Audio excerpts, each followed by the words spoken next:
Namrata Sinha, and today we'll be discussing about working principle of three-phase induction motor. The topics to be covered are stator magnetic field, working principle, concept of slip, the rotor frequency, speed of the rotor field, induction motor on load, and induction motor working as a transformer.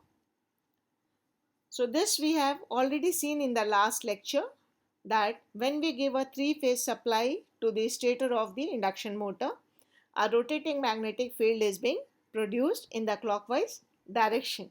So once you have got the supply, three-phase supply, and a rotating magnetic field is produced, what will happen to the rotor of the induction motor? Because the rotor is short circuited and it is free to rotate.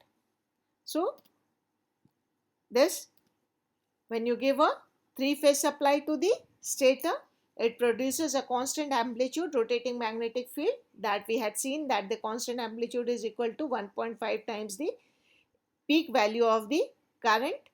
The magnetic field rotates at the synchronous speed, that is given by 120 F by P. The rotor is not excited from any source, but the rotors are only short circuited at the ends. Only magnetic coupling exists between the stator and the rotor. The stationary rotor cuts the stator field at the speed at which the field is rotating. The field is rotating at the synchronous speed, and the rotor is stationary, so the rotor is cutting the stator field at the synchronous speed. Now when the flux cut is there by the rotor conductors, therefore EMF will be induced in the rotor conductors, and because the rotor conductors are short circuited, hence the current will flow in the rotor conductors, and therefore once the current flows in the rotor conductors, the rotor MMF is also being produced in the direction of the stator MMF so as to oppose it. Stator and the rotor field interaction produces a torque, and the rotor torque effect will try to oppose the very cause which is producing it as per the Lenz's law, and the very cause which is producing it is the flux cutting. So the rotor torque will try to oppose the flux cutting the rotor conductors, and this is only possible when this torque forces the rotor to rotate in the direction of the rotating magnetic field. So at standstill, the relative speed between the stator and the rotor field is maximum, that is the synchronous speed, and the magnitude and the frequency of the EMF induced in the rotor and its current is also maximum at standstill. As the rotor speeds up, the relative speed reduces, and so the rotor EMF and the current also reduces. So if in case rotor rotates at synchronous speed, then the relative speed will be 0 and there will be no flux cut taking place, and so there will be no induced EMF in the rotor, and so there will be no torque produced. Because no rotor EMF, this means no current, and therefore when no current, this means the torque will be also 0. Therefore the induction motor should always run below the synchronous speed. It can never run at the synchronous speed because the torque is 0, hence the motor will come to a standstill. The induction motor speed is always less than the synchronous speed, hence the name asynchronous motors has been given to it. Now what is the concept of the slip? The magnitude and frequency of EMF induced current and torque in the rotor are dependent on the relative speed between the rotor and the stator flux. The ratio of relative speed between stator and rotor flux crossing the air gap to the stator flux is called the slip, and therefore mathematically we can say that slip is equal to ns minus nr by ns, where ns is the synchronous speed and nr is the rotor speed at which it is rotating, and the percentage slip can be given as slip multiplied by 100, that is ns minus nr by ns into 100 will be the percentage slip. Therefore ns can be written as ns minus nr, or nr is equal to ns into 1 minus s. At standstill, the rotor is not rotating.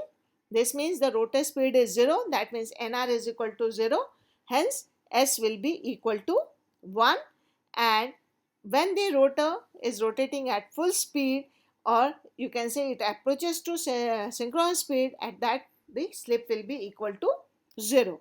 So if you define the synchronous speed per second, then it will be the rotation in RPM divided by 60, and here we have denoted by small n. So small n s is the synchronous speed per second, and small n r is the rotor speed per second. So when the rotor rotates at nr, the relative speed between the rotating flux and the rotor conductors are ns minus nr. Therefore, the frequency of the rotor EMF and the current will be the pole pairs slipped per second, that is equal to ns minus nr divided by p by 2, or we can multiply and divide by nr and ns. So ns minus nr by ns will be equal to the slip, so that can be given as s into nsp by 2, and nsp by 2 can be given as the frequency, because your ns is equal to rotation in rpm. When we take in seconds, it becomes as 120 f by p. Instead of that, it becomes 2 f by p. So f will be equal to nsp by 2, which is equal to the frequency. Hence the rotor frequency will be equal to the slip into the supply frequency. So at standstill, when nr is equal to 0, the slip is 1, and so the frequency of the rotor EMF and the current at standstill will be equal to the supply frequency. The motor at no load will run very near to the synchronous speed, as the torque required will be only to suffice the fixed losses, and when mechanical load is applied to the motor shaft, the rotor slows down, and as the no load torque is not sufficient to drive the load, so with the reduction in nr, the relative speed ns minus nr increases, resulting in greater slip and induced EMF and current and the torque developed in the rotor. Therefore, additional stator current is drawn to supply the required rotor power, and the above process continues till the rotor develops the sufficient torque to drive the given mechanical load. And this is almost similar to the working of the transformer. When the secondary is loaded, the primary draws extra current to drive the sufficient load.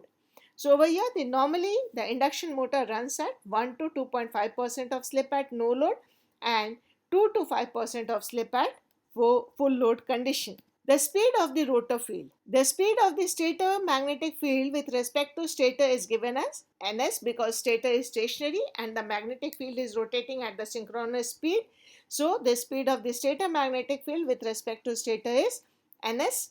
The frequency of the rotor induced EMF and current is given by slip into frequency. The speed of the rotor is nr. The speed of the rotor magnetic field with respect to stator surface. So that is equal to s into ns, because the rotor frequency of the rotor induced MMF is EMF and current is slip into frequency. Hence the speed of the rotor magnetic field which is produced due to the rotor current will be equal to the s ns, and it will be on the rotor surface. Hence the speed of the rotor magnetic field with respect to stator becomes as the speed of the rotor plus the speed of the rotor magnetic field, that is nr plus s ns, which is equal to nr is ns 1 minus s, and it comes to as ns. This means that is the rotor and the stator magnetic field both rotate at synchronous speed in the same direction with respect to the stator. So they appear stationary to each other. Now the induction motor as the transformer. Since the two fields, stator and rotor, are stationary relative to each other, so the operation of three-phase induction motor is said to be equivalent to transformer. The stator and rotor are magnetically coupled through the air gap as transformer. Owing to the air gap, the magnetizing current and the magnetic leakage is large for the induction motor as compared to transformer. The efficiency of induction motor is less, as the transformer, it is a static machine, so there is no rotating parts, but in the induction motor there will be losses due to friction and windage in the rotating parts, so the efficiency of the induction motor is lesser as compared to the transformer. And as the load increases, the slip increases, the rotor current increases, and when the rotor current increases, it tries to draw extra current from the stator side. Therefore, stator current increases, which is similar to the working of the transformer.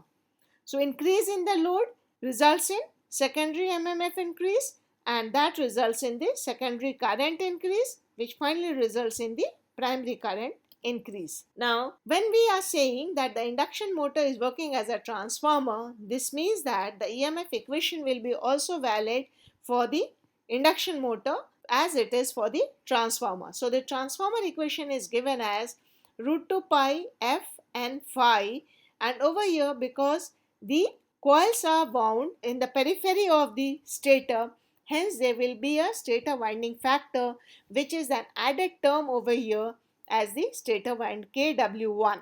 Rest remaining terms, that is your supply frequency, the number of turns on the stator coil, and the flux per pole remains the same as the transformer. Similarly, the induced EMF in the rotor at standstill will be given as E2 is equal to root 2 pi F1 Kw2 N2 phi, where N2 is the rotor series turns per phase and Kw2 is the rotor winding factor. And when we divide the two equations, we get a transformation ratio, that is the EMF E1 by E2 will be equal to Kw1 N1 by Kw2 N2, which we say that it is equal to N1 dash by N2 dash, that is effective number of stator series turns per phase, and N2 dash is the effective number of rotor series turns per phase. So over here today we have learnt about the stator magnetic field, the induction motor working principle, the concept of the slip, rotor frequency, speed of rotor field, induction motor on load, how does it behave, and how does the induction motor work similar to the transformer. Thank you.